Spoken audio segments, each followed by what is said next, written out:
Patay ang dalawang bata matapos malunod sa Bicol River sa Camaligan, Camarines Sur. May ulat si ABS-CBN correspondent Miles Melia. Miles. Ryan, nakuhang lumulutang sa Bicol River sa Barangay Suwa, Camaligan, Camarines Sur ang dalawang batang lalaki alas 7 kaninang umaga. Magpinsan ang dalawang bata na kinilalang si Jose San Juan, 6 na taong gulang, at Eduardo San Juan Jr., 4 na taong gulang.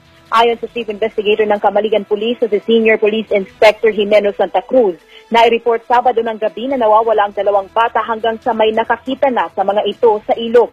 Magkapatid ang ama ng mga bata na parehong bigla sa pangyayari. Ayon kay Tatay Eduardo Sr., ama ni Eduardo Jr. o Eboy, huli niyang nakita ang panlimang anak na naguhugas ng paa kahapon kasama ang pamangkin na si Joselito.